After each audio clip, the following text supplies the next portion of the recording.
called the American dream. It's a universal dream of a better life. But so many people achieved it here that it's been named after us. My parents, like many of your parents, lived that dream. My parents achieved it working as a bartender and as a maid. Working in those jobs with very limited education, they were able to raise a family, buy a home, retire with dignity, and leave all 4 of their children better off than themselves. This is truly the fact that millions of people were able to achieve that, along with the role this country played in inspiring the world, is the reason why the 20th century was known as the American century. The world is changing now. We face threats different from the ones we faced in the 20th century. The Soviet Union is gone, but now we face threats from Beijing and Moscow, from Tehran and radical jihadists. The world has changed because of globalization. We no longer live in a national economy. We are now engaged in a global competition. Technology has changed the nature of work, meaning many of the jobs that once sustained people in the middle class and beyond either do not exist, have been replaced by a machine, or no longer pay enough to keep pace with the rising cost of living. In the face of all these challenges that we now face as a country, we have a choice to make. And that is, will we embrace the opportunities of this new century, or will we allow it to leave us behind? And that's what this election is about. It's a choice this country has to make about whether it wants to embrace the future. That means confront its challenges, but also its extraordinary opportunities. Or will we allow history to leave us behind? Now, that is at the core of the decision that you're going to be asked to make, first in the caucuses here in Iowa, but ultimately in these elections of 2016. And I believe that if we make the right choice, the 21st century will not be as good as the 20th century. It will be better. Our people will be freer and more prosperous, and the world will be better than it has ever been. But that is the choice that we must make now. That's why I chose to run for President of the United States, because I believe so passionately that we are not fulfilling our potential. In fact, we cannot be satisfied with the way things are today. As long as there are people in this country working as hard as they ever have, but living paycheck to paycheck nevertheless, we cannot be satisfied. As long as there are millions and millions of hardworking single parents in America who struggle to provide for their children and their families with no way out, we cannot be satisfied. So long as for the first time in 35 years we have more businesses dying than starting, we cannot be satisfied. But we have another direction that we can take, and that's what this election should be about, is what we can do to go in that new direction. That's what I hope this campaign provides people the opportunity to embrace. For starters, we will become the most vibrant economy in the world again. That will be our national goal. There will be no better place on earth to do business, to create jobs, to work and to live than in America. We're going to have a tax code that says that the more people you hire, the more money you invest, and the more you pay your workers, the less you will owe the government in taxes. We will bring regulations under control through a national regulatory budget so that it is easier for a small business to open up. Because big business can hire an army of lobbyists and lawyers to navigate a complicated government. Small business cannot. And so that is why these regulations are so stifling to them. We'll confront the national debt, because the national debt is a threat to our future, and it is discouraging people from investing in America and in America's future. If we do these things, we will not just have the most vibrant economy in the world, but we will have an economy that produces millions and millions of better paying jobs to keep pace with the cost of living, at a time when a growing number of Americans face paychecks that are stagnant, but everything in their lives costs more. The second thing we must do is those better paying jobs are going to require more skills than they've ever required before. There is no way that my parents could have achieved today what they achieved 30 years ago. Because you can't do that anymore working as a banker, a bartender, and a maid at a hotel. For that to have happened for my parents, my father would have had to become an electrician. My mother would have had to become a dental hygienist or a paralegal. But we have a higher education system that is inaccessible to people that are trying to get ahead. Imagine for a moment the plight of a single mother who's a receptionist at a law firm. And she makes $15 an hour, and she's raising 2 kids on her own. The only way she will ever get a raise is if she can go back to school and get a degree so she can become a paralegal, making $80,000, $70,000 a year. She can't do that right now. And the reason why she can't do that right now is because the only programs in most places in America that offer that kind of opportunity require you to drop everything and sit in a classroom for 2 to 4 years. And she can't afford to do that. So she never goes back to school, and for the rest of her life is destined to make $15 or $16 an hour and live paycheck to paycheck. But imagine a new, innovative higher education system that allows her to take courses online, on nights, on weekends, on her own schedule. Imagine a tax code that says, if you go back to school, you can use the child care tax credit as well as a worker can. That's important because in 31 out of 50 states, child care costs more than going to college. Imagine if we had innovative programs accessible to people that were trying to acquire additional skills to get ahead. Suddenly, millions of people in this country would have the opportunity, in a cost-effective way, to acquire the skills they need for a better paying job. By the way, some of the best paying jobs of the 21st century will require more than traditional high school, but less than 4 years of college. For the life of me, I do not understand why we do not train more young Americans to be welders and plumbers and electricians and work in advanced technologies when it comes to manufacturing. We have a shortage of labor in these jobs. We should train more Americans to do it. And in fact, we can train more people to do that while they're still in high school. And I'm not saying that traditional college doesn't have a place. Of course it does. But I am saying that we have to stop graduating people with degrees that do not lead to jobs, but cause you to borrow thousands of dollars.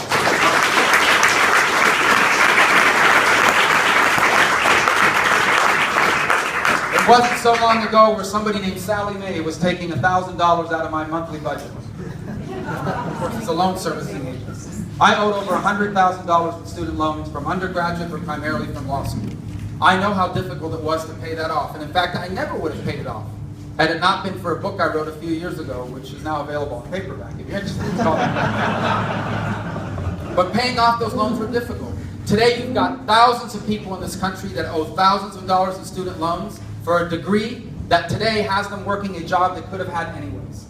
I think it's important that before you take out a student loan, schools be required to tell you how much people make when they graduate with the degree you're seeking from the school you're going to, so people can make an informed decision about whether or not the degree they're seeking is worth borrowing money for. I also think we have to create alternatives to traditional student loans, like student investment plans that allow individual students to go to private investment firms and have them invest in your tuition with the promise that for a few years after graduation, you will pay them back a percentage of your earnings. The investor may make their money back, they may make a profit, they may not, but the risk is totally on them. This is not an option for everyone, but it is an option for many people, especially in graduate school. By the way, I believe that the default method of repayment of student loans should be income sensitive and income based. The more you make, the faster you'll pay back the loan. The less you make, the less of a strain that loan will be on your monthly payments. These things are important because bringing higher education to people is critical to allowing them to acquire the 21st century skills you need to succeed. Without that, we will leave millions of people permanently locked out, not just of the American dream, but of the prosperity and opportunities that the 21st century provides. The last point I would raise in all of this, by the way, is that none of this matters if we aren't safe. And that has never mattered more than today. When we talk about national security and foreign relations, it's no longer just a national security issue. It's now an economic issue. Because indeed, we live in a global economy. And events halfway around the world have a direct impact on our lives right here at home. And so today, we are deeply vested in what's happening all across the planet. America cannot solve all the problems of the world. We cannot bail out Greece. We cannot solve every conflict on the planet. But I am telling you, America is the only country in the world capable of bringing nations together to confront the challenges of our time. We're the only nation on the planet capable of bringing together our allies in Asia to confront the threat that China now poses as it builds artificial islands in the South China Sea, the most important shipping lane on the planet. We're the only nation in the world capable of reinvigorating NATO for its new purpose, and that is protecting Europe, particularly Eastern Europe, from the threat that Vladimir Putin is now posing. We're the only nation in the world capable of rallying our allies in the Middle East to confront the dual threats of radical jihadists, primarily ISIS, and also the threats posed by Iran's regional ambitions. Without American global leadership, the result is a vacuum, and that vacuum leads to chaos. And that chaos means that our economy around the world grows stagnant, and we as a result are limited by it. We Americans are 5% of the world's population. If all we do is sell things to each other, there's only so many jobs and so much prosperity we can create. But if there are hundreds of millions of people on Earth that can afford to buy the products we make, the services we innovate, the things we offer, we will all be better off. We will all be more prosperous. But it all begins with global stability, and there cannot be global stability without American leadership. American leadership begins with the strongest military in the world.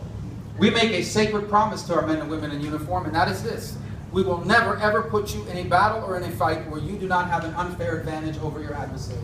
You will be better equipped, you will be better trained, and you will know more about them than they know about you.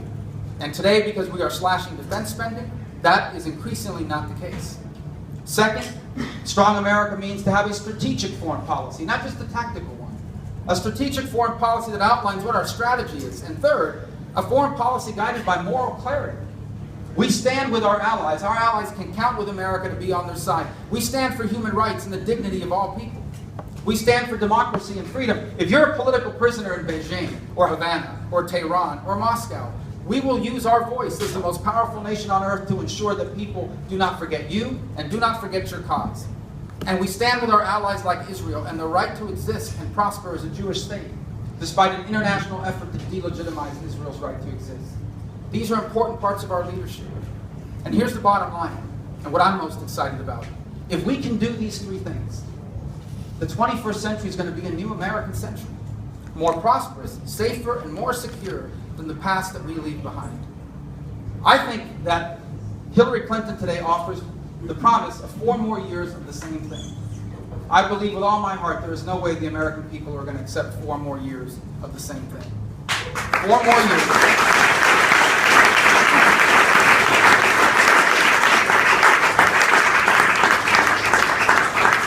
4 more years in which millions of people have given up looking for work. 4 more years in which millions of people today are underemployed, making less than what they need to make or should be making. 4 more years in which starting a business has become harder than ever. 4 more years in which millions of Americans are trapped in low-paying jobs with no chance of getting ahead. 4 more years in which small community banks have been wiped out by government regulations, while big banks have gotten bigger and more powerful. 4 more years in which America's prestige on the global stage has eroded. There is no way the American people are going to accept 4 more years of this. In fact, the last 8 years have exposed multiple myths. It's exposed as a myth the argument that the Democratic Party is the party of people that are trying to make it. That the Democratic Party is the party of the working class, of single parents, and of minorities. No people in America have suffered more over the last 8 years than the people who are trying to make it.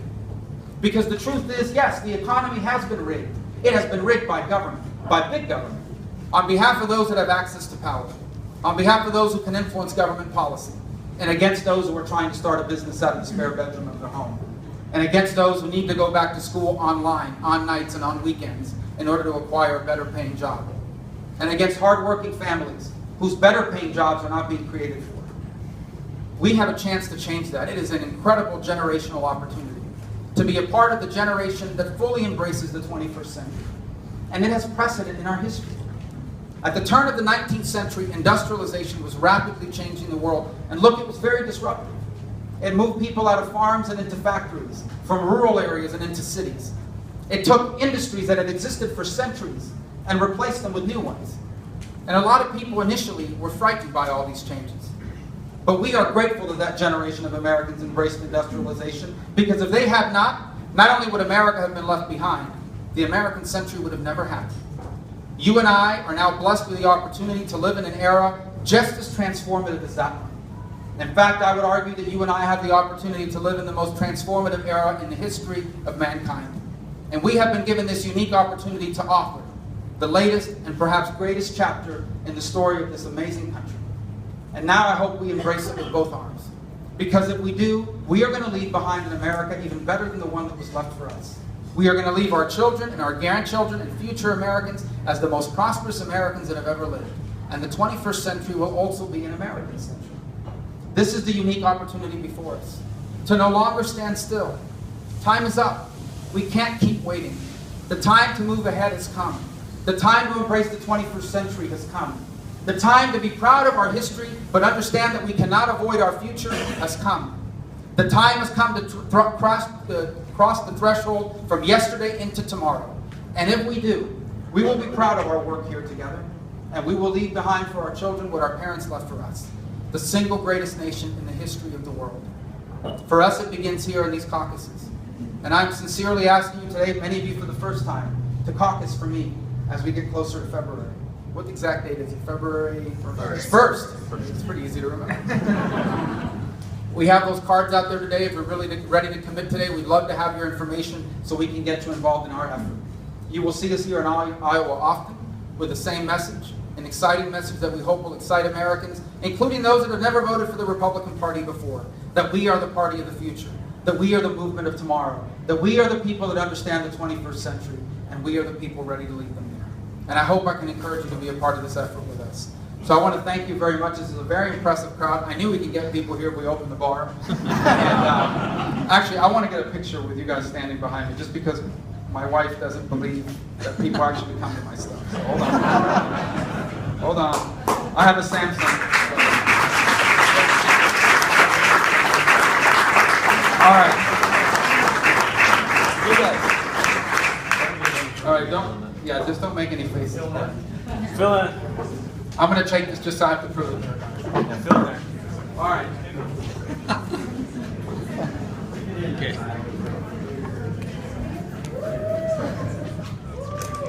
Ready? 1, 2, 3. Got it. Did it go? All right, I'm really grateful to you. Thank you so much. Thank you. Thank you for inviting me here today. Thank you, Jackson. Thank you very much.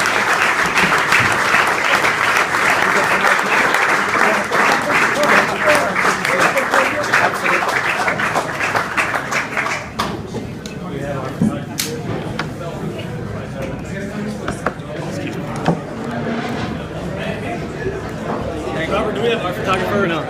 Okay, I'll just take off. Gee, I wonder who can help. We do portrait side. I'm sorry, the landscape side. Awesome. Thank you very much.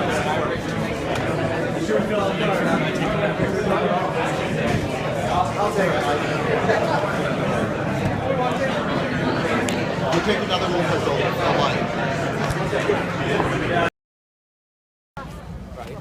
Well, I think, for example, I really do think that our defense contracting system needs to be reformed. I look at how we do the space program, where there's a lot more competition in the defense industry. There's only 2 or 3 companies that do all the bids. And so we really should open it up more and provide, as opposed to the specs always being drawn in a way that only a couple companies can bid on it. And I actually think it'll save us money and get us... Thank you. Yes, you guys are getting even the age right. Boy, oh boy. And the 22, and the aircraft carriers will go over budget, because once a company has the contract, they can change order you to death. And we keep buying into it. There's no limit on that? They can Well, the problem is that when you draw the specs a certain way, only a couple companies in the world can actually do the job. Like only Boeing can build that plane, and so only Raytheon can do that. The space program is much more analogous.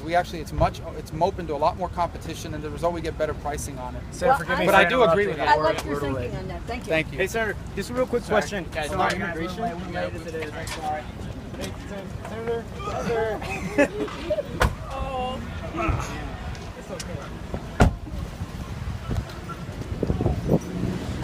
I'll go behind you. Okay. Sir, good job.